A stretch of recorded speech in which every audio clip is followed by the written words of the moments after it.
Heyo, and welcome back to Pokemon Y. In this part, we're gonna move on from doing the more mundane looking around kind of tasks, and we are going to start looking for some very powerful legendary Pokemon. And this game, I will say, on the whole, it's a lot less impressive on its legendaries than the other Gen 6 games. Omega Ruby and Alpha Sapphire just throw hundreds of the fuckers at you. This game, we will be catching 3. It's like the same goes for Ultra Sun and Ultra Moon as well, with throwing them all at you.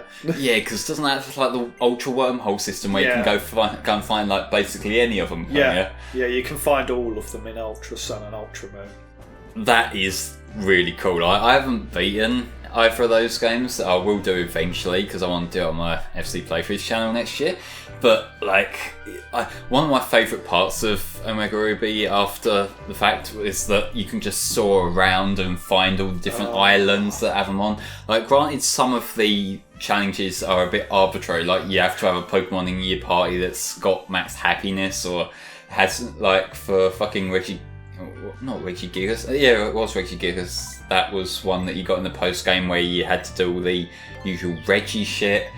And like, some of them are a bit bullshit, and especially when they change time. Like, there's this hour time slot that you want to get a certain one.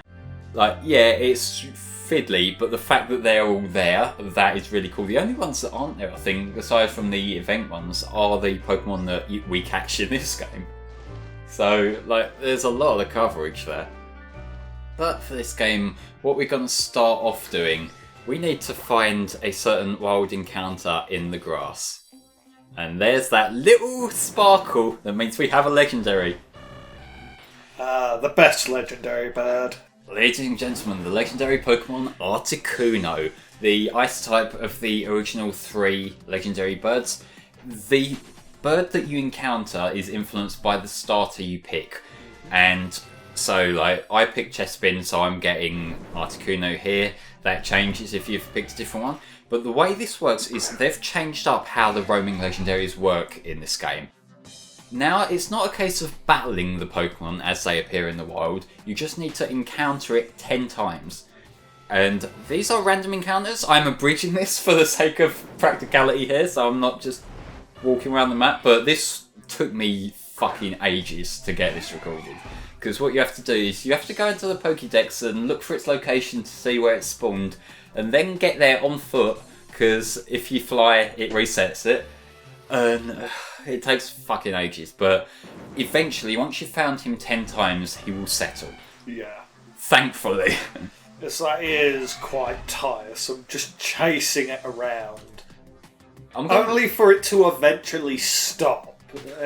It's like you're just dragging it out. Yeah, in terms of roaming encounters, this has the potential to be better than the usual formats. If it was just you encounter him once and then he goes to a certain place, I'd be okay with that actually, because it'd be that bit of mystery there. Like, you find him once and he just sods off straight away. Or you face it in a couple of unique locations. Like, they don't overdo it, but just like it flies off to a couple of specific areas, and then there's a final area. Like, you've been doing battle with it gradually. I feel like this also kind of shoots itself in the foot a bit in terms of like the mystery of it, in the fact that after you've beaten the champion, this is the first wild encounter you'll find. Unless it's on the first route and it'll be a Pidgey. But this, like, if you're on any other route, it'll just encounter the legendary bird. And so there's not really that whole, like, this mysterious thing just shown up out of nowhere. It's just like, okay, you win the league and it's there. So, like, I don't know, like, if you're explicitly seeking it, then I kind of get that this makes it more useful. It depends whether you're more the type who's trying to fill your decks or whether you're just there for the adventure. But thankfully, this is the only roaming legendary in these games. So you're not going to have to do this with all your fucking legendaries. I think I've been in this area several times now. It all starts to blend together after a while. But you notice how it doesn't even let you get an attack in. Yeah. It's just, he shows up, then he fucks off. He shows up, fucks off. Aku's just like, nope, not having any of this. And just for clarification, the reason why I'm using the Empoleon here is purely for the level, because I'm using repels here. And so this, if you're ever searching for a Roman legendary, the best advice I can give is get a Pokemon that's higher level than most of the wild encounters, but lower than the legendary, and put a repel on, and that just makes it so much easier because you're not having to get false positives with the standard wild encounters. I breached this bit. It still feels like it's taking forever. But yeah, in terms of the roaming encounters that we've had in these games, we've went over this before, but I feel like out of all the Pokemon that we get, these are my favourite of the designs next to the dogs. Because like the dogs are good, solid designs for Pokemon, and I like those. But these are probably like the second place, and this is where we're actually catching up with him now. We're getting there. Yeah, Stephen, you got any preference for favourite roaming legendary? Oof. That's a difficult choice. I mean, I didn't find Tornadus very annoying to capture. Alright, well, has he got like a high catch rate? Not really, but it's like it would only appear in very specific areas.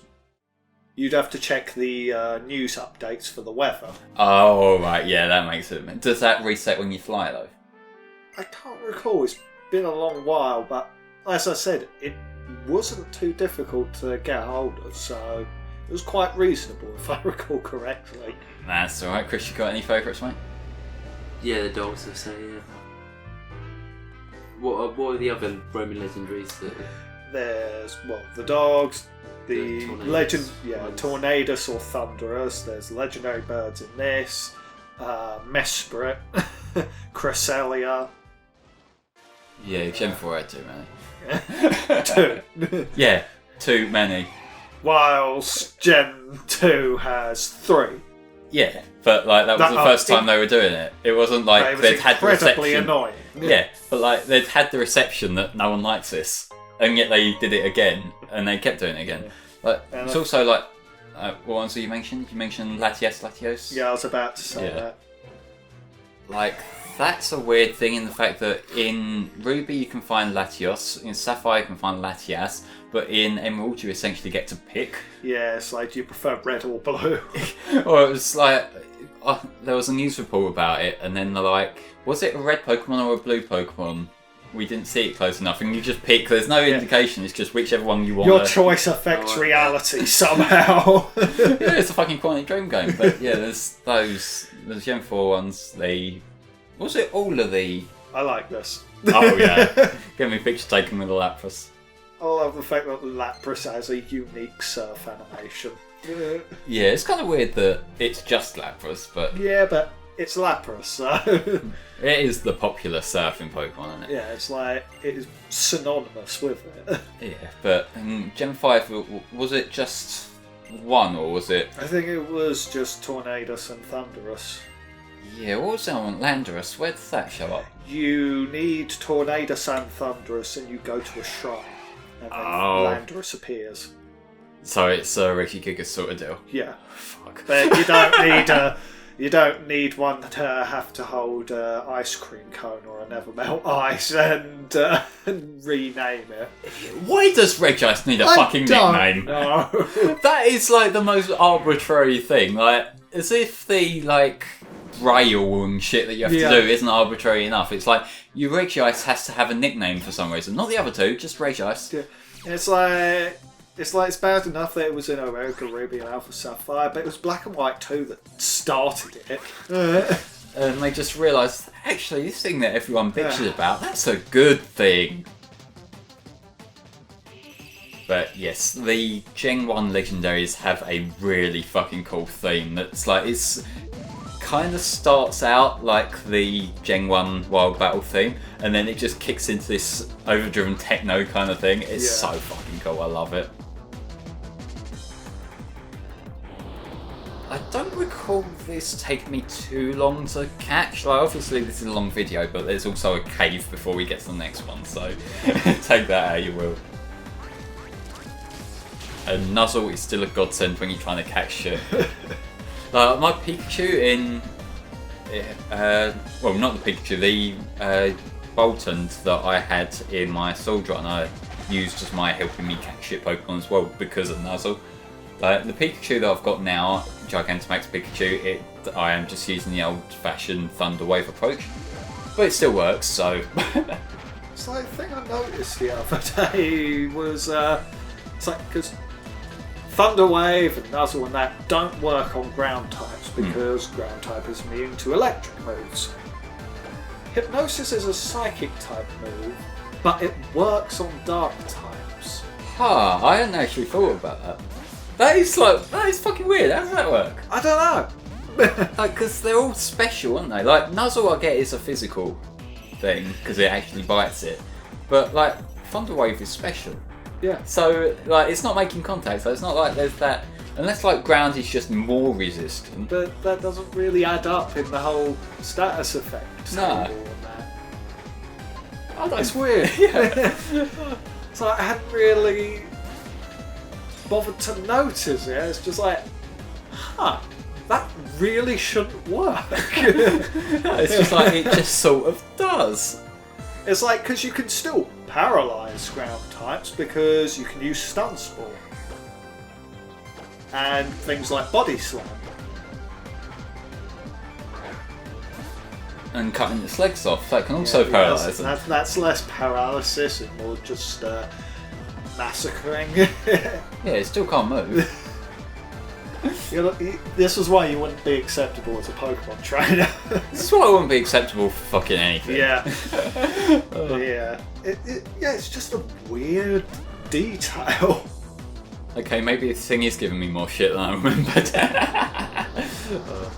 This is one, like, quality of life thing that I feel like Pokemon should have. Like, just lift up the catch rates a bit. Because, like, I get it's going to be more difficult to catch a legendary, that's fair. But, like, at this point, this is just luck, isn't it? Yeah. That's all you can put it down to. Like, I've got the ideal Pokeball for it, the Dusk Ball. I've weakened it, I've gave it a special, like, condition. And now it's just keep chucking things and throw it. To be fair, for the you've best. got it in the yellow, so Yeah, but if I give it any more attacks now, it will die. you sure you didn't have anything else on you that would be able to lower it down just enough? I wouldn't want to chance it. There we go. Timer Ball works. It's like I had a similar situation where I played through Diamond.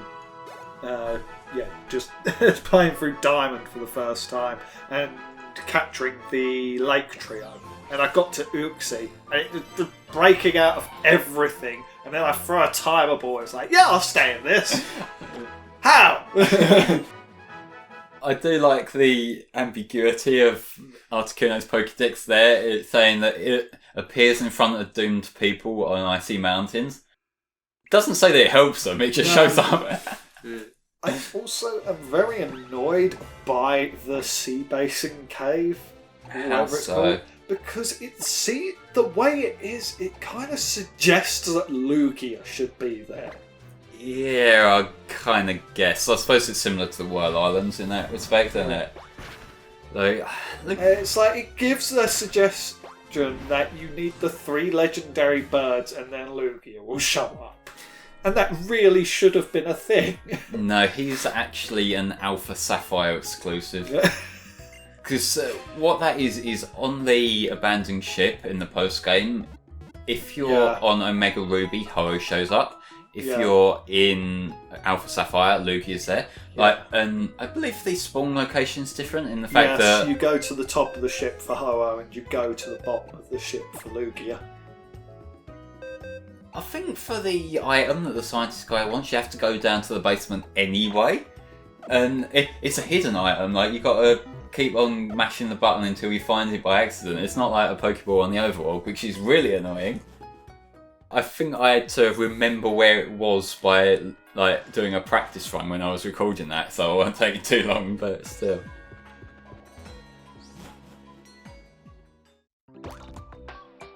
Okay, so now we can go past those guys that look like they're meant to be a block, but we are going toward our second legendary Pokemon in this video now, which is buried deep in a cave. And there are going to be a good handful of under-level trainers in this cave, so you're just going to have to bear with me for a little while. You guys got anything you want to talk about for a bit? Oh, God. It's really difficult at this point. Although this cave that you're suggesting, it does have one of my favourite trainer interactions in it.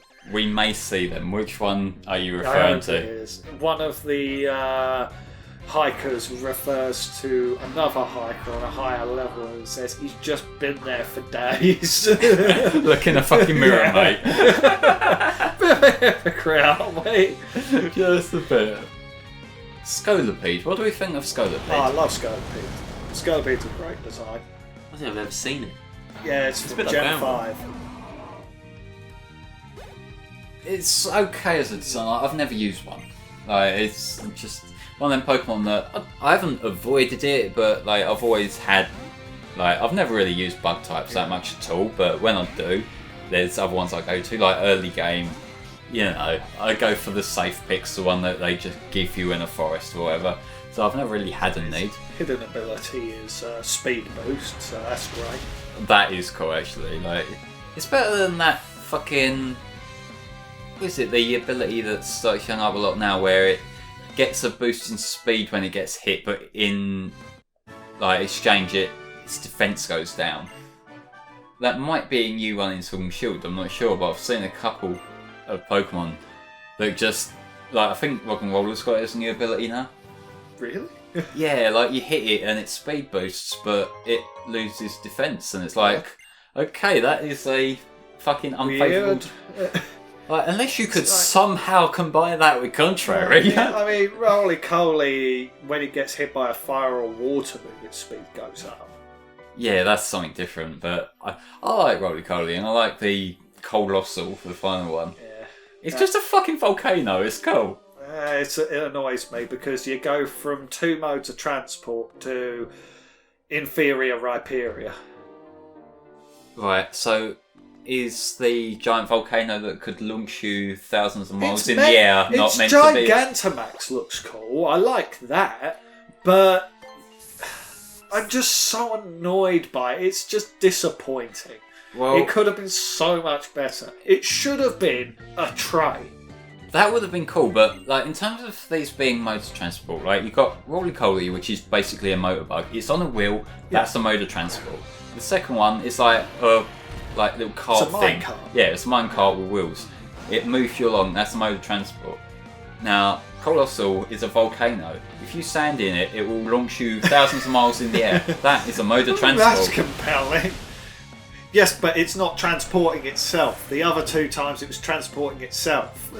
Well, what if it like was upside down? Doesn't count. It's transporting itself. Doesn't count. Well, you're being I really stand- picky with semantics, aren't you? I stand by the fact that it's a disappointing design. I stand by the fact that you're wrong.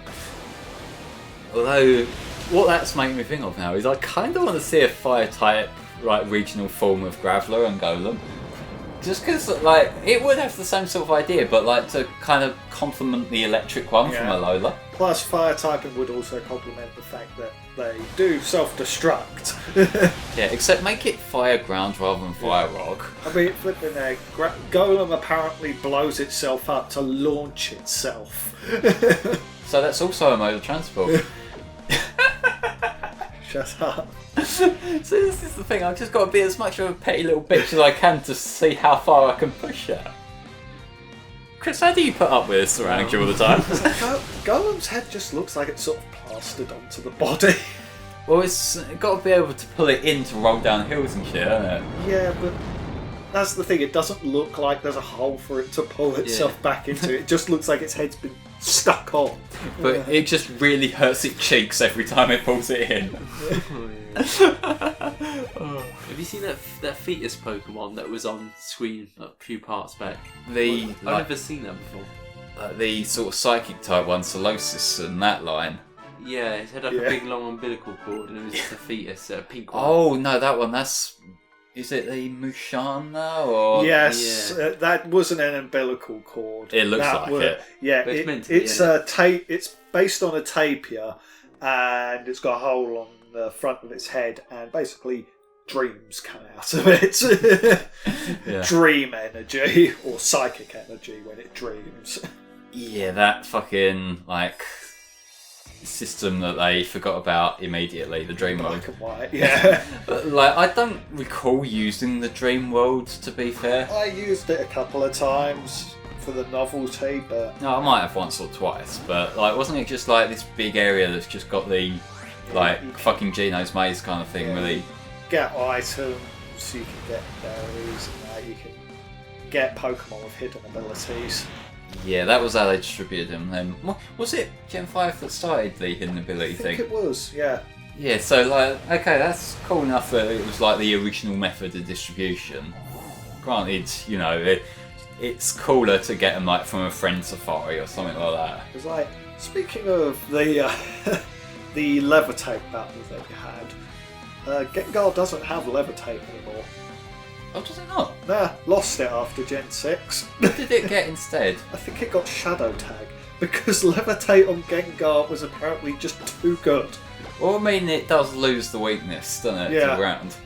But, like, then again, although Gengar is pretty beast in its own right at it, so Yeah. they probably did want to nerf it a bit to balance Even it. so, it's like, ah. So, like, how does that work if you trade over a Gen 5 one? Does it keep it, or does it get a new ability? It would just get altered. Ah, Yeah. that's It a would- shame. Yeah, it would just get altered. Otherwise, you wouldn't have been able to trade it from Gen 6 to Gen 7, so... Does that not work like that? I haven't used Pokemon Bank, I don't know how... You just trade them over. Yeah, you trade it into Pokemon Bank and then it gets...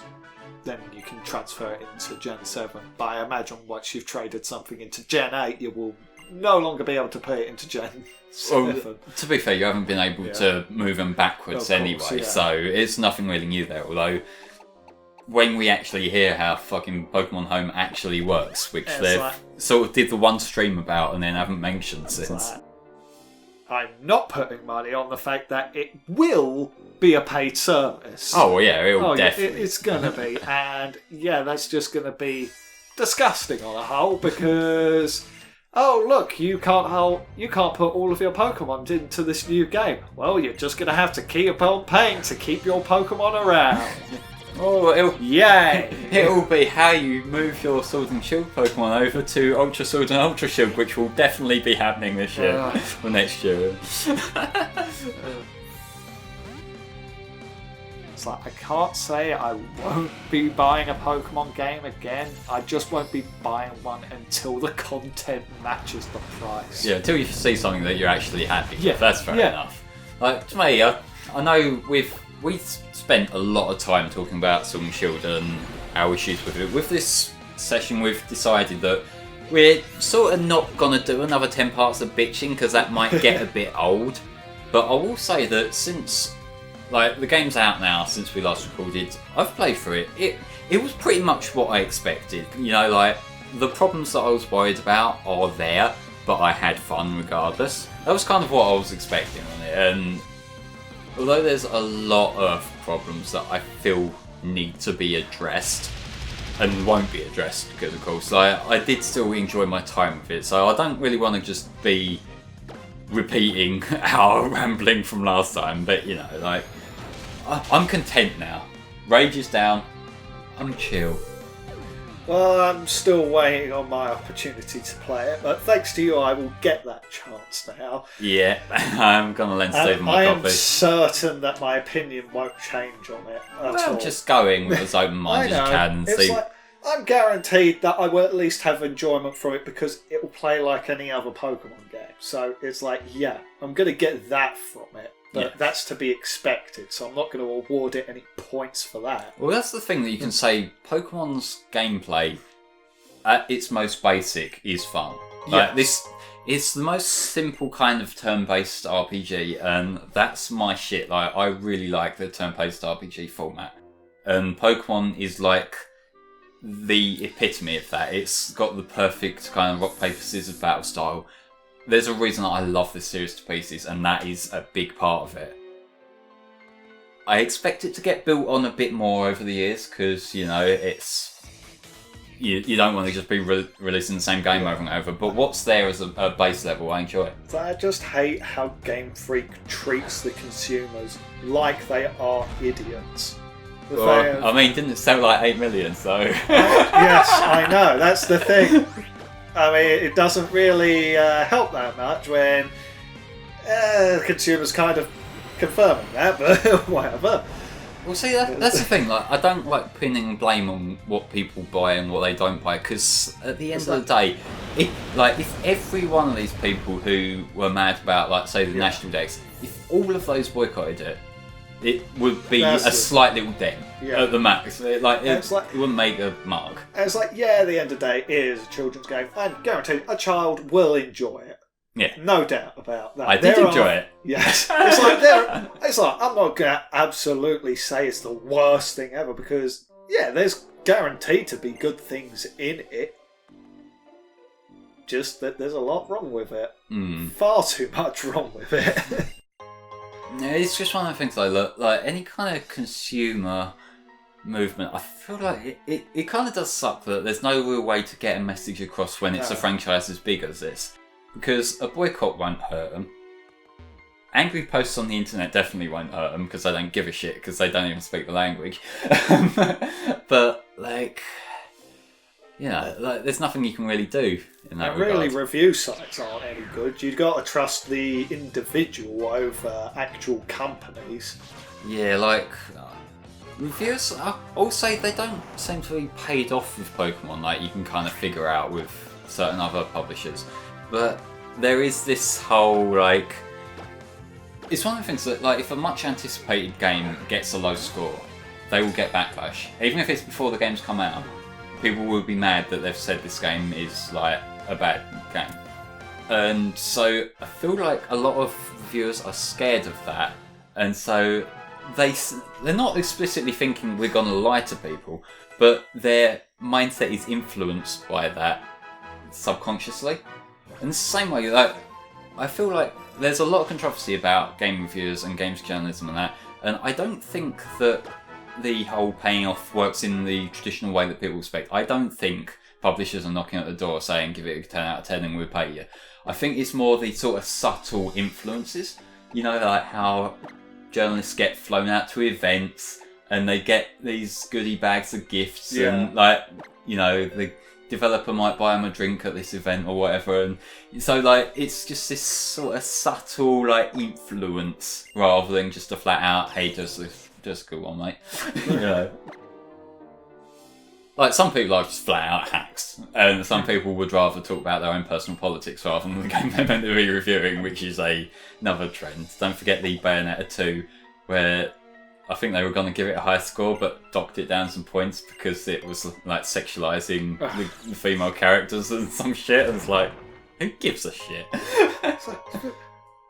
The design team had women on it, for goodness sake. Plus, there's also I feel like when you're reviewing a game, you can't be entirely objective. That's not how reviews work, but that's the direction you should strive for. And whether a character is dressed too provocatively, that is a subjective thing. Now, there's a fair argument to be made with certain games that is inappropriate in context. I know we mentioned about Xenoblade 2 that you might feel like those character designs for a more serious story, it's not really fitting. But if it is just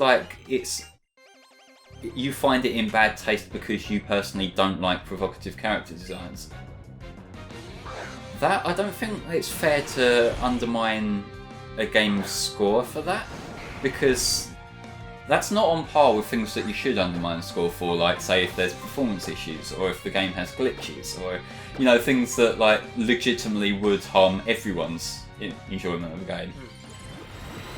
Because like you said about Bayonetta's score being docked, I'm assuming that was Bayonetta 2? Yeah, Bayonetta 2. Her design in that game is infinitely less sexualised than in Bayonetta 1. In fact, the majority of the time of the game, she's barely sexualised at all. It's the opening cutscene, it's all over the place, but then the rest of the game's I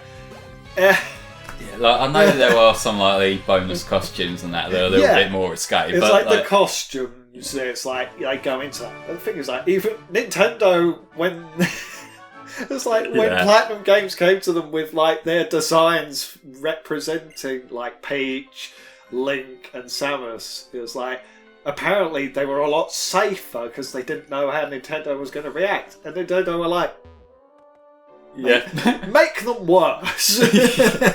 Make them more risque. And I kind of love them a bit more for that fact. Just like, yeah, bravo, you want to go that direction. Plus, there is, and I know this is more of a subjective take in regards to it, but I know one of the more common defences of Bayonetta's character that I do agree with, actually, is that Bayonetta's sexualisation is done on like her terms as a character. Yeah. She owns it. It's not like, say, you know, the pervy anime where it's like the innocent, fragile girl getting like perved on.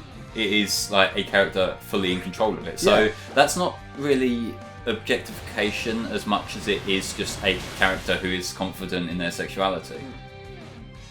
The entire game, she's in control the entire time. Yeah. It's like she flirts with one of the characters because she's like, yeah, you're never going to get me.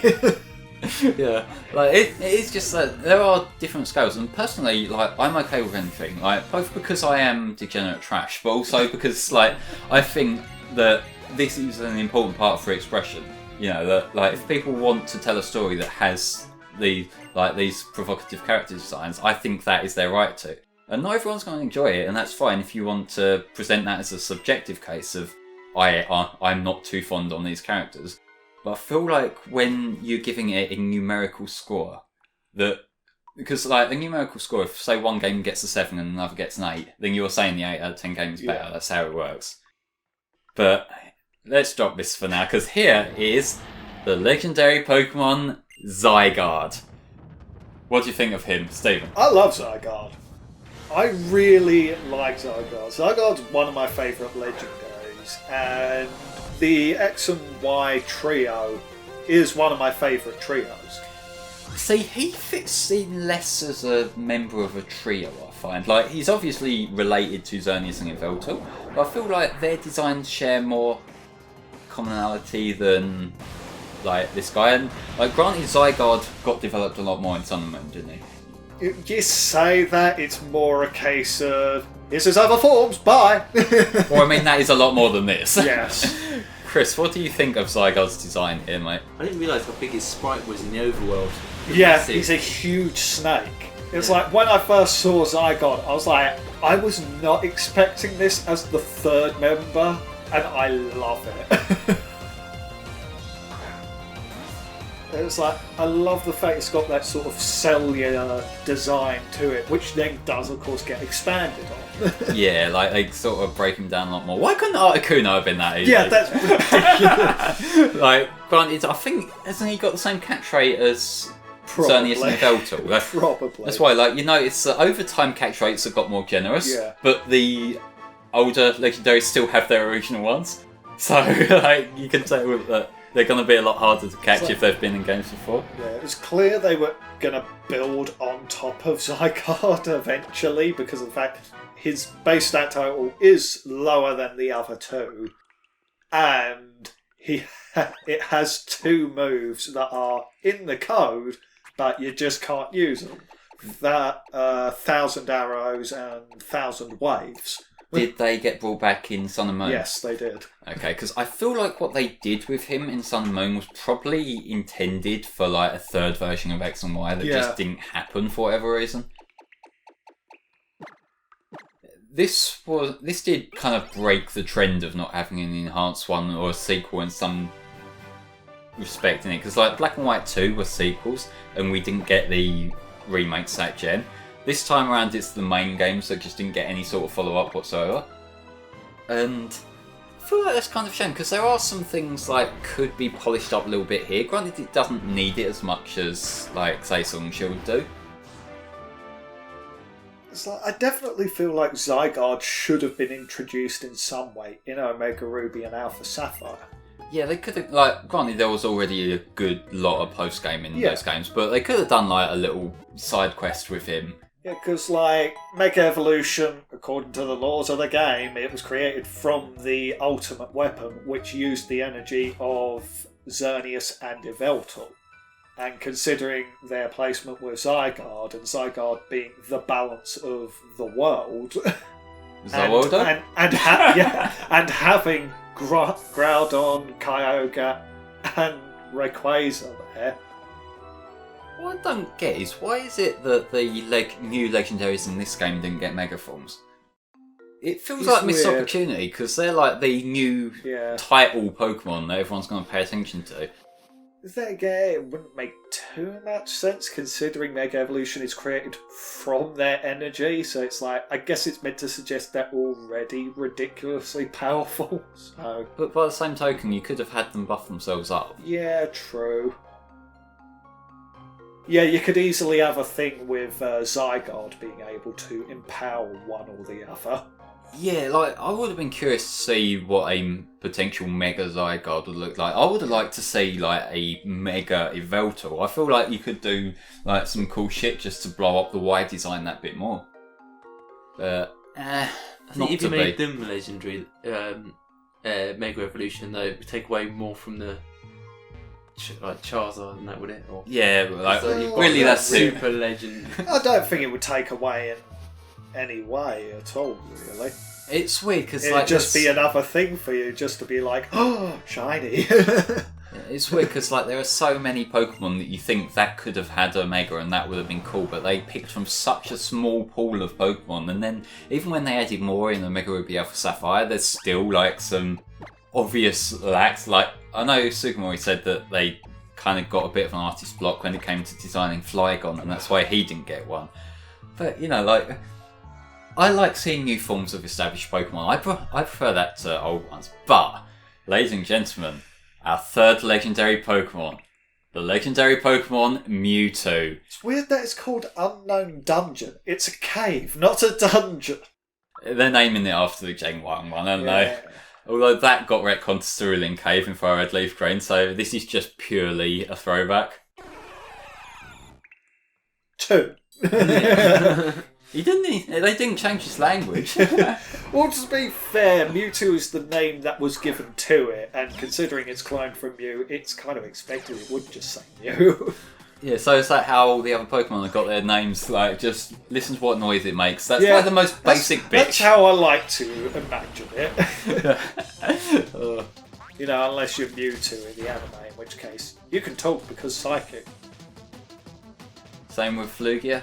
Same with Every Slowking for some reason. Same with every small legendary that shows up. Small or cute legendary. Unless you're Celebi, in which case you're Mew, apparently. And Mew. Yeah, Mew just gets his, like, Mew Mew sort of squeaks. Mew's voice was cutest in the first film. Yeah, it's okay. I know that the main drive for Go's new quest in the new anime is like he saw a Mew once and wants to see it again, and like, you know, it's not like we have new legendaries we could bring in, mate, but It's like sees Mewtwo just like, this isn't what I wanted! This is an abomination! This is an affront to science and nature! no, we have a Mew at home. Mewtwo just waiting there in a chair reading. I would love to see Mewtwo like we're reading glasses and newspaper now. Well, where is this kid? Mewtwo, like, I know it is more Gen 1 pandering, but like, he's such a fucking cool legendary. Yeah. I'm okay with that. Like, and he does get Mega Forms, which I'll show off more in the post game later. And it's the original overpowered legendary. Even if Rayquaza could kick his ass now. Yeah. Oh, Rayquaza. It's a shame that Mega Evolution's gone now.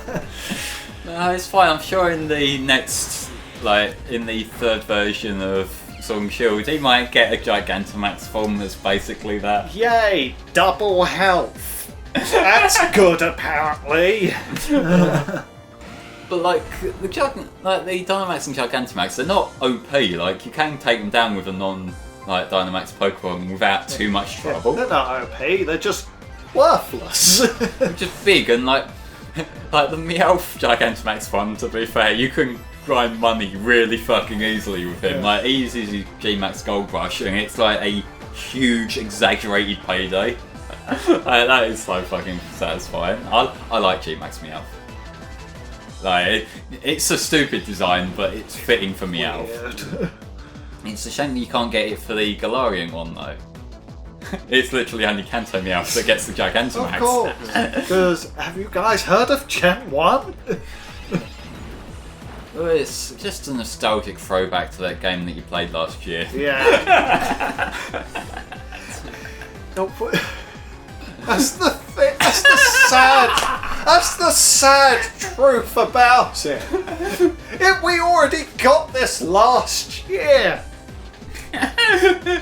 Literally, it's just like we've had Let's Go, we've had our like nostalgia bait for a while. Now you can give us another few years of something new, and then you can go back and do another throwback. That's kind of how this works. I'm still trying to get this Mewtwo. He's not playing ball. Everybody's forgetting about Charizard. We need to get it back out there. Are you sure?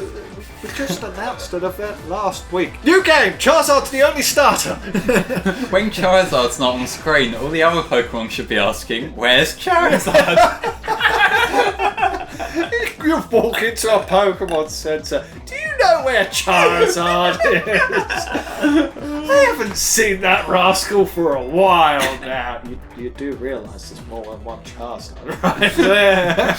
Yeah, there's one for every game. Yeah, here's your starter Pokemon. Oh boy, I hope I get a Froakie Charmander. Oh. There we go. It's like the following week. We don't give out Charmanders anymore. Oh, thank goodness. We give out Charizard. It's said to have the most savage heart among Pokemon. That's fucking metal. That's been said in previous gens. Yeah, but I don't know, that is cool. There's our Mewtwo Night Y. I will be showing off both of the Mega Evolutions for Mewtwo over the course of the post-game. So during the next quest, we will see that. But, ladies and gentlemen, that's it for our Legendary Pokemon Showcase in Pokemon Y. Next time, we'll be starting the final side quest of this playthrough with a new character, and he's a bit of a looker. See you then.